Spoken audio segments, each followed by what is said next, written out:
ଆଉ କିଛି ଦିନ ପରେ କାଳୁର ଜନ୍ମଦିନ ଥିଲା, କିନ୍ତୁ ତାର ପିନ୍ଧିବା ପାଇଁ କିଛି ବି ନୂଆ ଡ୍ରେସ୍ ନଥିଲା। ସେ ଏହା ଭାବି ଭାବି ନଦୀ କୂଳକୁ ଗଲା।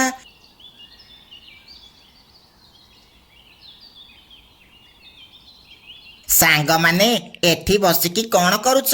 ଆଉ 3 ଦିନ ପରେ ମୋର ଜନ୍ମଦିନ, ତମର ମନେ ଅଛି କି ନାହିଁ? ଆରେ ହଁ ହଁ, ମୋର ମନେ ନଥିଲା। ଭୋଜି ଦବୁଟି ସେଦିନ? ମୋ ପାଇଁ ଓଉ ରାଇତା କରିଥିବୁ ହେଲା, ଆଉ ମୋ ପାଇଁ ପନିର ଖୁପ୍ତୁଖୁ କରିବୁ ହେଲା। ହଁ ହଁ, ସବୁ ହେବ। ଏବେ ଚାଲ ଟିକେ ସହର ଯିବା। ଜନ୍ମଦିନରେ ପିନ୍ଧିବା ପାଇଁ ମୋ ପାଖରେ କିଛି ବି ନୂଆ ଡ୍ରେସ୍ ନାହିଁ, ଆଉ ବହୁତ ସାରା ଜିନିଷ କିଣିବାର ବି ଅଛି। ହଉ ତାହେଲେ ଚାଲେ ଯିବା। ଏହା କହି ସେମାନେ 3 ଜଣ ସହର ଯିବାକୁ ଲାଗିଲେ। କିଛି ସମୟ ପରେ ସେମାନେ ସହରରେ ପହଞ୍ଚିଗଲେ। ସେଠି କାଳୁ ତା ପାଇଁ ନୂଆ ଡ୍ରେସ୍ କିଣିଲା। ଏମିତି କିଣାକିଣି କରୁ କରୁ ସନ୍ଧ୍ୟା ହେଇଗଲା। ସେମାନେ ଧୀରେ ଧୀରେ ଘରକୁ ଆସିବାକୁ ଲାଗିଲେ। ଆରେ ଇଏ କ'ଣ, ଧୀରେ ଧୀରେ ରାତି ହେଲାଣି, ଆମେ ଏବେ ଯାଏ ଘରକୁ ଫେରିନେ। ଘରେ ସମସ୍ତେ ଆମର ଚିନ୍ତା କରୁଥିବେ। ଆରେ ତୁ ବ୍ୟସ୍ତ ହନି, ଏଇ ମଧୁବନ ଜଙ୍ଗଲ ପରେ ଆମ ଜଙ୍ଗଲ ଆସିବ, ଆଉ ମାତ୍ର ଅଳ୍ପ ବାଟ। ସେଥିପାଇଁ ମୁଁ କହୁଥିଲି ଆମେ ବସ୍ରେ ଯିବା ବୋଲି, କିନ୍ତୁ ତମେ 2 ଜଣ କଞ୍ଜୁସ୍ ପଇସା ସରିଯିବ ବୋଲି ମନା କଲ। ମତେ ଇଆଡ଼େ ବହୁତ ଜୋରେ ଭୋକ ବି କଲାଣି। ଆରେ ଭୋକ ଯଦି କଲାଣି ଚାଲୁନୁ କ'ଣ କିଛି ଖାଇଦେବା। ହଁ, ଏତେ ରାତିରେ କ'ଣ ତୋ ବୋପା ଏଠି ଦୋକାନ ଖୋଲିଥିବ? ସେତିକି ବେଳେ ମିଟୁକୁ ଦୂରରେ କିଛି ଲାଇଟ୍ ଜଳୁଥିବାର ଦେଖାଯାଏ। ତମେ 2 ଜଣ ଟିକେ ଚୁପ୍ ରୁହ। ହେଇଟି ସେଠି ଦେଖ, କିଛି ଲାଇଟ୍ ଦେଖାଯାଉଛି। ଚାଲ ସେଠିକି ଯିବା। ସେଇଟା ବୋଧେ କୋଉ ଦୋକାନ। ଖାଇବାକୁ କ'ଣ ଯଦି ଥିବ ତାହେଲେ ଖାଇବା। ଏହା କହି ସେମାନେ ସେହି ଲାଇଟ୍ର ପିଛା କରି କରି ଗଲେ। ସେମାନେ ସେଠି ପହଞ୍ଚି ଦେଖିଲେ ଗୋଟିଏ ସୁନସାନ ଜାଗା, କେହି ସେଠି ନାହାନ୍ତି। ଗୋଟେ ଛୋଟ ଦୋକାନ, ଆଉ ସେ ଦୋକାନରେ ଗୋଟେ ବୁଢ଼ା ପକ୍ଷୀ ଠିଆ ହେଇଛି। ଆଉ ସେ ଦୋକାନ ଉପରେ ଲେଖା ହେଇଛି ରଘୁ ଦହିବରା ଦୋକାନ। ଆରେ ବା, ଇଏ ତ ଗୋଟେ ଦହିବରା ଦୋକାନ। ଏଠି ତ ଦହିବରା ବିକା ହଉଛି। ମୁଁ ବହୁତ ଦିନ ହେଲା ଦହିବରା ଖାଇନି। ଚାଲ ଆଜି ମଜା କରି ଖାଇବା। ରହ କାଳୁ, ତତେ କିଛି ଗଡ଼ବଡ଼ ଲାଗୁନି? ଏତେ ରାତିରେ କ'ଣ ଦହିବରା ବିକା ହଉଛି? ମତେ କିଛି ଠିକ୍ ଲାଗୁନି। ହଇରେ, ତତେ ପରା ଏବେ ଜୋରେ ଭୋକ କରୁଥିଲା, ଆଉ ଏବେ ଟିଭି ଡାଇଲଗ କ'ଣ ମାରୁଛୁ? ରାତିରେ କାହିଁକି ଦହିବରା ବିକା ହେବନି କହିଲୁ? ଖାଇବାର ଅଛି ଯଦି ଚାଲେ।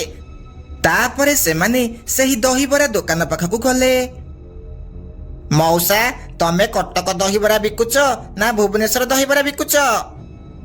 ସେ ବୁଢ଼ା କାଳକୁ କିଛି ସମୟ ଅନେଇକି ରହିଲା, ଆଉ କହିଲା, ଦହିବରା ଯୋଉଠାର ହେଉ, ତମର ଯଦି ଖାଇବାର ଅଛି କୁହ, ନହେଲେ ଏଠୁ ଚାଲିଯାଅ। ଓହୋ ମଉସା, ତମେ ଏତେ ସିରିୟସ୍ କାହିଁକି ହଉଛ? ମୁଁ ତ ମଜାକ କରୁଥିଲି।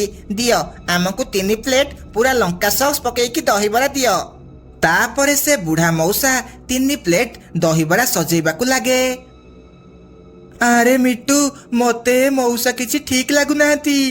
କାଇଁ, ତାଙ୍କ ପଛରେ କ'ଣ ଲାଞ୍ଜ ବାହାରିଛି? ଭାକ୍, ମୁଁ କ'ଣ କହୁଛି ତୁ ବୁଝିପାରୁନୁ? ଦେଖେ, ତାଙ୍କ ଆଖି କେମିତି ନାଲି ନାଲି ଦେଖାଯାଉଛି। ଆରେ ଚୁପ୍ ରହ, ମଉସା ବୋଧେ ରାତି ସାରା ଶୋଇନି, ସେଥିପାଇଁ ଆଖି ନାଲି ଦେଖାଯାଉଛି। ତୋର ଯଦି ଏତେ କଥା ଥିଲା କାହିଁକି କହୁଥିଲୁ ଭୋକ ଲାଗୁଛି ବୋଲି? ଆମେ ତ ଏତେବେଳକୁ ଘରେ ପହଞ୍ଚି ସାରନ୍ତେଣି। ସେମାନେ ଏମିତି କଥା ହେଉଥିଲା ବେଳେ ସେ ମଉସା ଆଣି 3 ପ୍ଲେଟ୍ ଦହିବରା ଦେଲା। ନିଅ ତମ ଦହିବରା, ଆଉ ଯଦି କିଛି ଦରକାର ତାହେଲେ ମତେ କହିବ। ହଁ ହଁ, ନିଶ୍ଚିନ୍ତ। ତାପରେ ସେମାନେ 3 ଜଣ ଦହିବରା ଖାଇବାକୁ ଲାଗିଲେ। ଖାଇସାରି ସେମାନେ ଯେତେବେଳେ ପଇସା ଦେବାକୁ ମଉସା ପାଖକୁ ଗଲେ, ସେ ମଉସା ସେଠି ନାହିଁ। ଆରେ ଏ ମଉସା କୁଆଡ଼େ ଗଲେ? ଏବେ ତ ଏଇଠି ଥିଲେ। ମୁଁ କ'ଣ କହୁଛି, ମତେ ମଉସା କିଛି ଠିକ୍ ଲାଗୁନି। ଆରେ ଭାଇ, ତୁ ଟିକେ ଚୁପ୍ ରହିବୁ? ଖାଲି ସେତିକଳୁ ବଜ ବଜ ହେଉଛୁ ଯେ ହେଉଛୁ। ସେତିକି ବେଳେ ତାଙ୍କ ପଛପଟୁ କିଏ ଜଣେ କହିଲା, ଦହିବରା କେମିତି ଲାଗିଲା ବାବୁ? ଏହା ଶୁଣି କାଳୁ ଦେହ ପୁରା ଥଣ୍ଡା ହେଇଗଲା। ସେତିକି ବେଳେ ଜୋରେ ଘଡ଼ଘଡ଼ି ମାରିଲା, ଆଉ ଜୋରେ ଜୋରେ ପବନ ହେବାକୁ ଲାଗିଲା। ସେମାନେ ପଛକୁ ବୁଲି ଦେଖିଲେ ସେ ବୁଢା ମଉସା ଏକ ଭୟଙ୍କର ଭୂତ ହେଇଯାଇଥିଲା। ଏହା ଦେଖି ସେମାନେ ଭୟରେ ଥରିବାକୁ ଲାଗିଲେ। ମୁଁ କଣ କହୁଥିଲି, ଏ ବୁଢା ମତେ କିଛି ଠିକ ଲାଗୁନି। ତମେ ମୋ କଥା କେହି ବି ମାନିଲନି। ହଁ, ଇଏ ତ ଗୋଟେ ଭୂତ। ଏବେ ଆମେ କଣ କରିବା? କୁଆଡେ ଯିବା? ଏବେ ତମେ ଆଉ କୁଆଡେ ଯାଇପାରିବନି। ଏଠି ଯିଏ ବି ଗୋଟେ ଥର ଆସେ ସେ ଆଉ ଫେରିକି ଯାଇପାରେ ନାହିଁ। ଦୟାକରି ଆମକୁ ଛାଡି ଦିଅ। ଆମେ ତମର କଣ କରିଛୁ? ସେ ସବୁ ମୁଁ କିଛି ବି ଜାଣିନି। ତମକୁ ଏବେ ମୁଁ ଦହିବରା କରିଦେବି। ସେତିକି ବେଳେ ବଣ୍ଟିକୁ ତା ଗଳାରେ ଲଗେଇଥିବା ହନୁମାନଙ୍କ ତାବିଜ କଥା ମନେ ପଡେ। ସେ ଭୂତ ସେମାନଙ୍କ ପାଖକୁ ଧୀରେ ଧୀରେ ଆସିବାକୁ ଲାଗିଲା। ସେତିକି ବେଳେ ବଣ୍ଟି ସିଧା ଯାଇ ସେ ଭୂତ ଆଗରେ ଠିଆ ହେଇଗଲା। ସେ ବଣ୍ଟିକୁ ଯେମିତି ଛୁଇଁଛି ସେ ଦୂରରେ ଯାଇ ପଡେ। ଆରେ, ତୋ ଦେହରେ ତୁ କଣ ଲଗେଇଛୁ? ମତେ ଆଜି ଯାଏ କେହି ବି ହରେଇ ନାହାନ୍ତି। ଇଏ ଦେଖେ ଭୂତ, ମୋ ହାତରେ ପ୍ରଭୁ ହନୁମାନଙ୍କର ଏହି ତାବିଜ ଅଛି। ତୁ ଆମର କିଛି ବି କରିପାରିବୁନି। ଏହା ଶୁଣି ସେ ଭୂତ ବହୁତ ଡରିଯାଏ ଆଉ ସେଠାରୁ ଅଦୃଶ୍ୟ ହେଇଯାଏ। ତାପରେ ସେ ତିନି ଜଣ ଜୋରେ ଜୋରେ ଦୌଡ଼ିବାକୁ ଲାଗନ୍ତି। ଆଉ କିଛି ସମୟ ପରେ ଘରେ ପହଞ୍ଚି ଯାଆନ୍ତି। ସକାଳୁ ସେମାନେ ପୁଣି ଥରେ ସେହି ଜାଗାକୁ ଯାଆନ୍ତି। ସେଠି ଗୋଟିଏ ବୁଢା ଲୋକ ଠିଆ ହେଇଥିଲା। ସେମାନେ ତାକୁ ସବୁ କଥା କୁହନ୍ତି।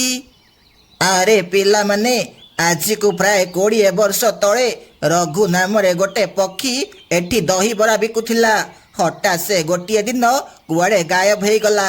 ସେ ଦହିବରା ବିକିବାକୁ ବହୁତ ଭଲ ପାଉଥିଲା। ଆଉ ସେ ଭୂତ ହେଇ ସବୁଦିନ ରାତିରେ ଏହି ଜାଗାରେ ଦହିବରା ବିକୁଛି। ଏହା ଶୁଣି ସେମାନେ ତିନି ଜଣ ଶାନ୍ତ ହେଇଗଲେ ଆଉ ନିଜ ନିଜ ଘରକୁ ଚାଲିଗଲେ।